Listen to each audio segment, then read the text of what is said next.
এই হলো জয়সালমেরের পাটুয়া হাভেলি, যেটা গুমান চাঁদ পাটুয়া নিজের 5 ছেলের জন্য বানিয়েছিল। এটা আন্ডারগ্রাউন্ডে 2 ফ্লোর এবং ওপরে 3 ফ্লোর আছে। এরকম 5টা হাভেলি আছে। এটা হাভেলি নাম্বার 5, যেখানটা গভর্নমেন্টকে দেয়া আছে। এবং আমি আস্তে করে সিঁড়ি দিয়ে উঠে একতলায় চলে এসেছি। একতলাতে বেসিক্যালি ওদের শোয়ার ঘর এবং ওরা যারা যারা থাকতো তাদের সেই ফ্যামিলির ঘরগুলো আছে। আর এই যে ছোট ছোট জানলা বা যে ছিদ্রগুলো দিয়ে হাওয়া পাস হতো, তাই জন্য এটা হাভেলি নাম। মানে যেখান দিয়ে হাওয়া পাস হয়, যে বড় দরজা বা ছোট ছিদ্র, সেই যেখান দিয়ে সেই হাওয়া পাস হতো, তাই হাভেলি। এটা হচ্ছে এন্ট্রান্সের ছাদ, যেটা সোনা দিয়ে তৈরি আর আইভরিও দেওয়া আছে। আর এই জানলা দিয়ে আগে কে এসেছে দেখা হতো। আর এই যে বেসিক্যালি এখানটা দিয়ে ওরা এন্ট্রান্স, এটা ওদের বাইরে থেকে এসে ভিতরে এন্ট্রান্স হয়ে কোর্টইয়ার্ডে যাচ্ছে।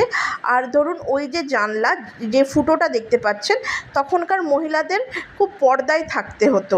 সেই পর্দাতে ওনাদেরকে এই ভিতর থেকে পর্দা নামিয়ে জিজ্ঞেস করতে হতো কে আছে, কার কী মানে দরকার, সেইটা ওরা জেনে পরে ওই ভিতর দিয়েই এই সব উত্তর দিতেন বা বাড়ির পুরুষদের ডেকে দিতেন।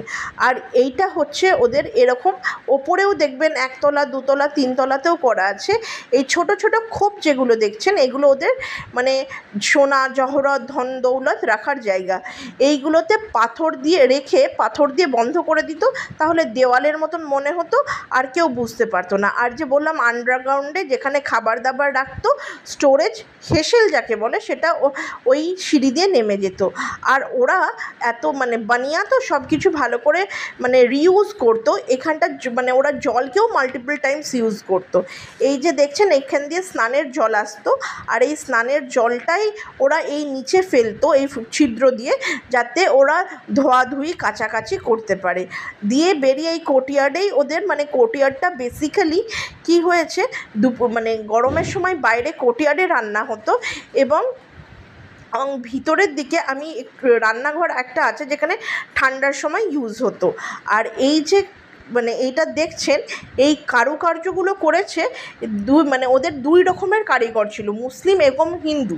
যে অর্ধচাঁদটা আছে সেটা মুসলিম কমিউনিটিকে রিপ্রেজেন্ট করে মুসলিম কমিউনিটিরা বানিয়েছে ওয়ার্কার, আর পূর্ণচাঁদটা পূর্ণিমাকে রিপ্রেজেন্ট করে ওনাদের হিন্দু কারিগররা বানিয়েছে। আর যে আমি বলছিলাম রান্নাঘরের কথা, এটা হচ্ছে শীতকালের রান্নাঘর, যেখানে ঠান্ডার সময় ওরা রান্না করতো। আর ওই ছোট ছোট খোপগুলো দেখছেন, ওখানে চাল ডাল চিনি যাবতীয় ডাল যা দরকার যাবতীয় সে মানে রান্নাঘরের ভাঁড়ার ঘরের জিনিস ওখানে রাখতো।